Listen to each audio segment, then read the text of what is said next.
Sorry I haven't posted in a while. I've been getting over being sick, but I think it was a blessing because this video was going to be super lighthearted and then more information came out. So strap in and get comfortable being uncomfortable. Let's do this. Yay! Hi, my name's Daniel, and today we're going to be looking at a girl. Who is she? Why is she? And where did she come from? Not just any girl, though. This one is former Nickelodeon star and current internet personality Jojo Siwa, one of Time's most influential people of 2020. Regardless of what the fools over at Time would have you believe, unless you watched Dance Moms or are under the age of 12, it's likely you've never heard of this particular girl. I'm disappointed in myself that I know who this is. But if there's anything the internet has taught me, it's that, and say it with me, being an obnoxious and toxic person will lead you to success. Jojo made her initial breakthrough on the reality show Dance Moms, a TV show for sadistic people that showcases everything wrong with child beauty and dance competitions. The atmosphere of the show reeked of abuse, and the show's host, Abby Lee Miller, has faced mountains of controversy, from making children perform risque burlesque routines, to pitting the children against each other, to commenting on her employees' weight, making racist remarks, and even committing $700,000 worth of fraud. That is quite the rap sheet. Honestly, I can make a whole video about why that show is disgusting, and as I was researching for this one, I strongly considered doing that. However, maybe next time. Jojo's mom in particular would often yell and scream at her child. And I'm telling you this because the context is important. The more I watch interviews and read excerpts and just learn about this whole situation, the more I just start to kind of feel bad for everybody who's involved with it. I like making fun of stuff, but as I was scripting this video, things started to take a pretty significant turn. So this will probably end up being more serious than viewers are used to. Deal with it. Jojo has been taking a huge turn in her marketing as of late in an attempt to switch to a bad girl aesthetic. Gone are her signature bows and sparkly clothing and child-friendly persona, and supposedly in their place are provocative lyrics and kiss-inspired outfits. Like a sexy glam Gene Simmons sea creature. Oh, that I have no clue what they are. While I might not care all that much for Jojo's output on Nickelodeon or social media any more than any other 20-year-old boy might, I have young sisters who see this type of content, and that's who Jojo is marketing herself towards. Jojo is trying to be a role model for young girls and kids, which is why I believe her actions need to be subject to more scrutiny, even from people like me. Her new songs that she's been promoting until they make your ears bleed have lyrics that she professes to be actually terrified by. I was very afraid of the lyrics of Karma. I wasn't ready to say I was a bad girl. Let's take a look at these lyrics, because I, for one, am horrified at the thought of what I might find. Karma's a bitch. I should have known better. If I had a wish, I would have never effed around. As I've gotten older, I really wanted to create stuff that was gonna make the world say, what the fuck? Doesn't she mean what the F? Let's take a closer look at this song and think about it for more than a second. I mean, something of this artistic quality surely deserves deliberation from us, and who am I to deny it that deliberation? Even cursory interpretation of the lyrics reveals that this song is about getting what you deserve after cheating. The person committing the cheating in this song is the singer, so Jojo would be the one cheating. She talks about the song in interviews as though it's empowering to her, but the lyrics are about hurting her partner by sleeping around and then feeling bad about it. Even stranger, though, is that Jojo didn't even write the song. Karma's a Bitch is a song recorded by Britt Smith in 2012. It was going to be released as a single, was teased many times before ultimately getting scrapped. The song was also recorded initially by Miley Cyrus as early as 2011. And Jojo's team just bought the rights to the song, changed the lyrics of I would have never messed around to I would have never effed around, kept everything else the same, and then started passing the song off as her own. She invented it, just like she invented a new genre of music. And I wanted to start a new genre of music. It's called gay pop. Gonna Kubrick stare you, Jojo. Really? You invented it? No one has made, in my generation, this extreme of a switch. You went from sparkles to sparkles. What are you talking about? In addition to taking music, she's also just supposedly stealing it. Pickpocket! She recently debuted a new song, and during that debut performance, she said that she wrote it about her ex. This song,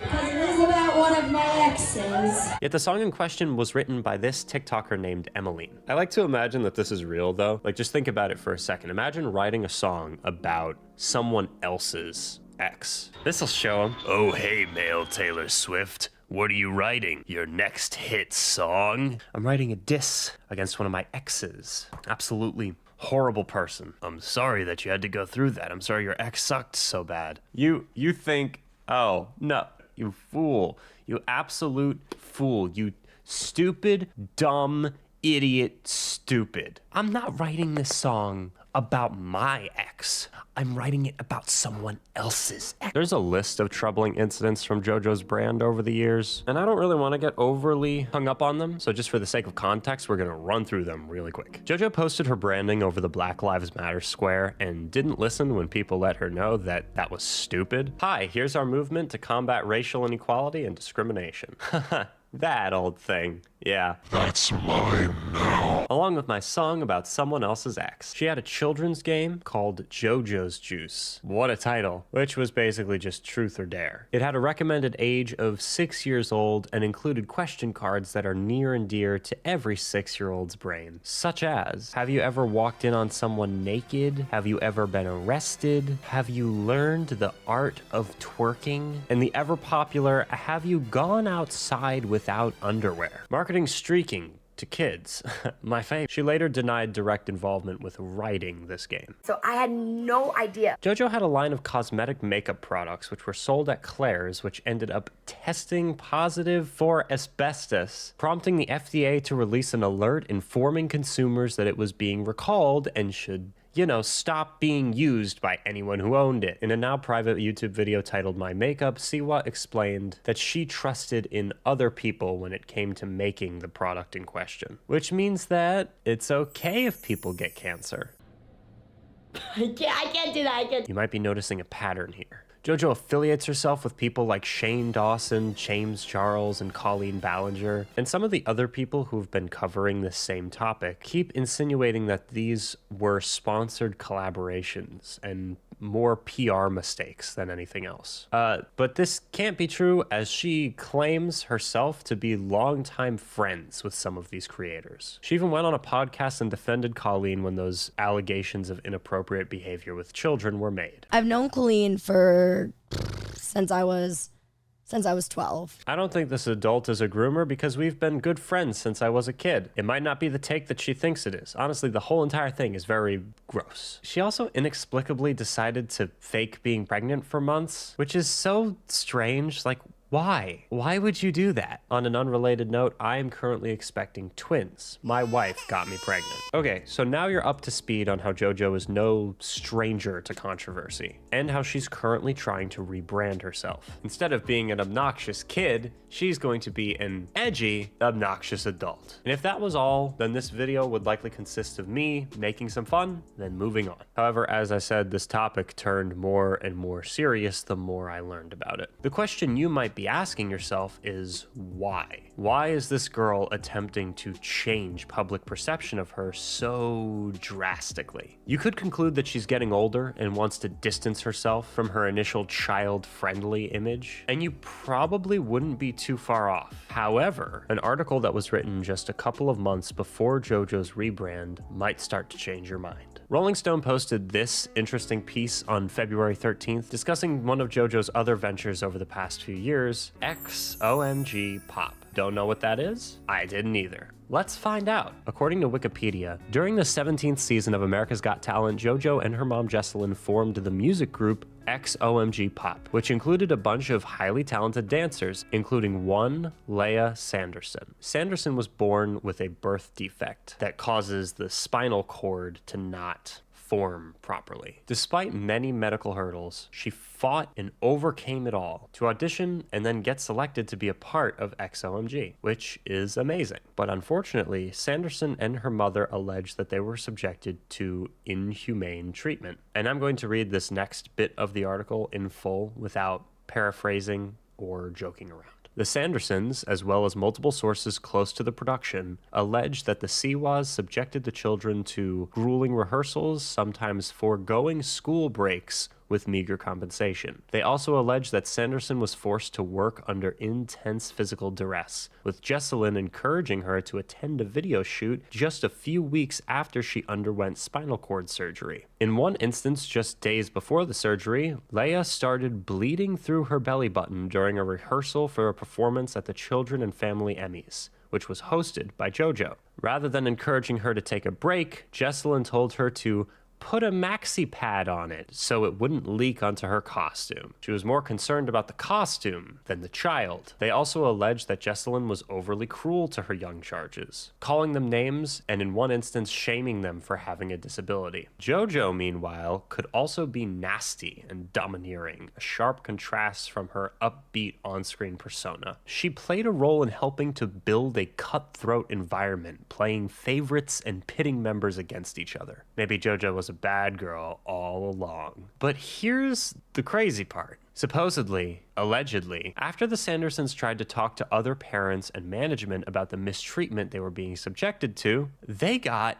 fucking fired. I couldn't believe what I was reading. And you heard me correctly. They fired this poor girl and her mother. Each additional bit of context just makes this sound worse and worse. For example, they made the girls do hours and hours of unpaid work in a hostile work environment. The financial situation of these moms and their daughters were outright dangerous, and the Siwas leveraged that against them. At one point, Sanderson's mother had to start working for Jesselyn Siwa herself, being made to scrub her toilets and organize Jojo's closet. Quick aside here, but why on earth would you ever name your kid Jesselyn? It's like the dad wanted to name her Jess, and the mom was like, no, we'll name her Lynn. Like Sarah Lynn from BoJack Horseman. I digress. This is stupid. Another example of financial manipulation that XOMG subjected their employees to, the girls were promised $10,000 for recording their first album as a group together, which,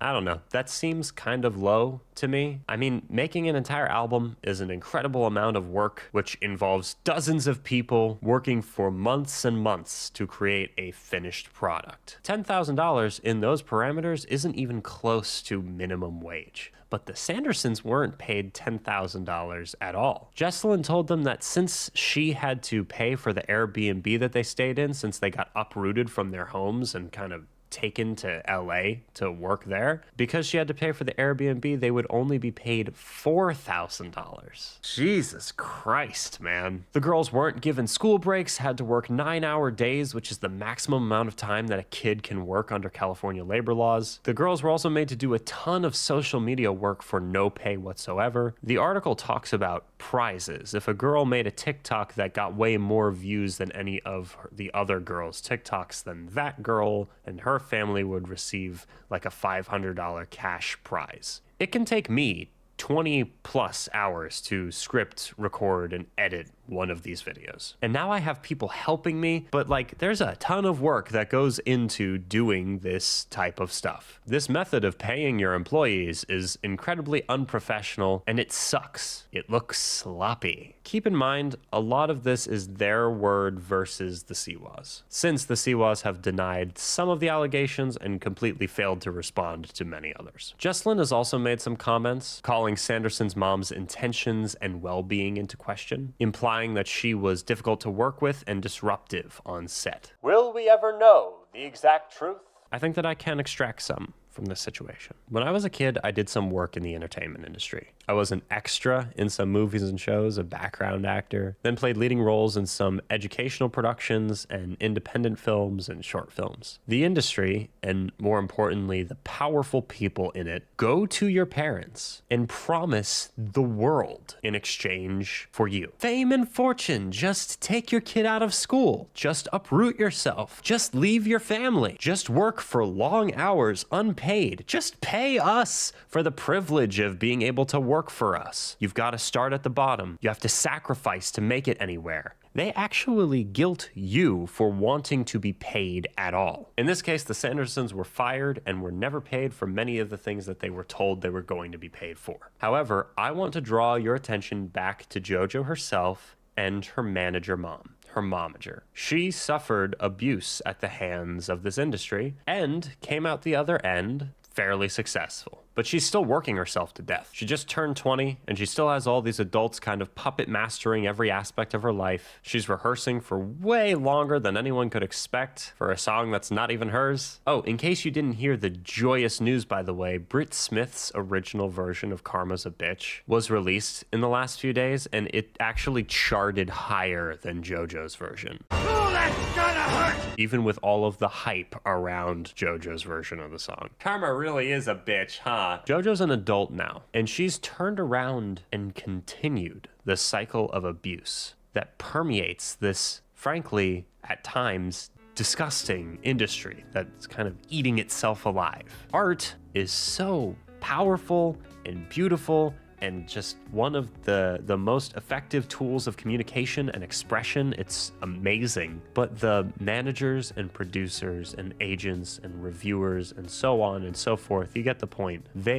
It can all be very toxic. And what makes it worse is that these kids might not have been given any sort of choice. Their parents kind of got scammed and made the choice for them. Do you remember Dance Moms, the show JoJo made her debut on? Let's take a quick look at the Wikipedia page for it. Several members of the Abby Lee Dance Company, both on and off the show, have come forward about Miller's violent tactics, which include forcing students to leap while holding 5-pound sacks of potatoes, remarking if you gain 5 pounds, you'll feel that heavy.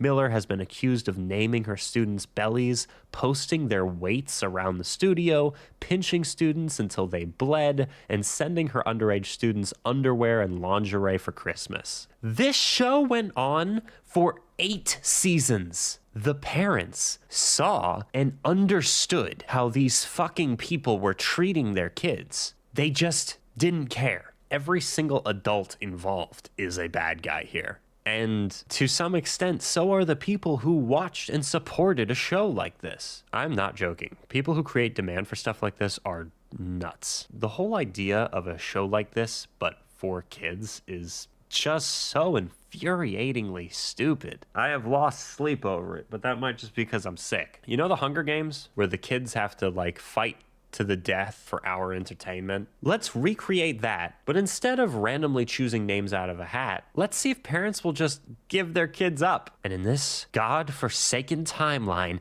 they fucking do. Now you might be wondering what happened to Leia Sanderson, the poor girl who had her dreams taken from her for wanting to be treated fairly. Well, again, according to the Rolling Stone article, after months of depression as well as struggles with her health, Leia says that she's on the path towards developing a new perspective about her time in XOMG Pop. She loves that she got to meet and work with some of her favorite celebrities. She's glad to have made some lifelong friends along the way. And she's now back enrolled full-time in school, thank the Lord, and she started dancing again. I think that's beautiful, and I only wish her the best. You may have heard this saying before: hurt people hurt people. And it's easy to write off the abuse that JoJo inflicted on these kids as exactly that. But she's an adult, and many people get hurt and don't then go on to do the same thing. Hell, I've been hurt in very specific ways in my life before, and I go out of my way to try and help people who are suffering in the same situations or with the same types of abuse. Abuse isn't an excuse for more abuse. What a great quote. People should look up to me for saying something like that. Despite finding some form of peace with her whole situation, Sanderson still harbors resentment towards the Siwas, with whom she spent almost 2 years of her life, and with whom she says she has not spoken since her mother received the May 6th text. She says it's like they use you and then throw you in the trash. The May 6th text in question was the incredibly cowardly way that they fired her over text by simply saying, "We have decided we will not be continuing to invest in Leia," and she's released from the group, effective immediately. Now that 2 years of your life are down the drain and you've been uprooted from everything you've ever known and you are hopelessly behind in your education, guess you gotta go home. Tough luck. You know what I say to that? I say, fuck these people. JoJo's rebranding took place right after these allegations dropped, and oh gee, it makes so much more sense now. It's almost like her team wants to distract us from everything we just discussed with controversy and terrible lyrics. Chad, if you're watching this channel, you know who that is, made a really interesting point in her video about this topic that made me pause even before I learned about all this. The PR surrounding this rebrand is just exactly what a 50-year-old mom's idea of rebellion would be. All right, here's the plan. What if you said, bitch? That's bad. That's pretty bad. What if you went to a red carpet event wearing makeup similar to a hip and current band? Like, I don't know, Kiss? Really makes you stop and think. All of these adults failed these children. And this cycle of abuse is being perpetuated through generation after generation of new talent. And it's all just so nice to think about, you know? I'm so happy that we're aware enough to watch it happen in real time. I'm just so glad that we... Jesus. I guess in conclusion, if you're a parent or want to be a parent and you're watching this, please don't exploit your children for views and money. It's ultimately very harmful and can make your kid compare themselves to others in a way that's ultimately very, very detrimental to their sense of self-worth. Instead, encourage their passions if you can, and definitely do your research to keep them safe. The bottom line is if someone ever promises you the world, it is very likely that they're lying to you. And I guess that'll do it for today's video. Thanks for watching. Sorry it ended on such like a down note. I honestly considered not making this at all after I started learning more about the topic that was deeper than just the cringy TikToks that Jojo was making. Then I watched like 30 other commentary channels that are way bigger than me all kind of jump on it immediately, and all of their videos were super lighthearted in tone, and it just made me second guess my perspective on it, I guess, because I was like, maybe it's not as big of a deal as it seems like it is to me. But then I thought about it for more than 2 seconds, and yeah, honestly, I don't think enough people are drawing attention to the bits of this story that to me seem to actually matter. So I thought I would throw my 2 cents in. And honestly, after making this, I feel better. Go watch Quiet on Set now.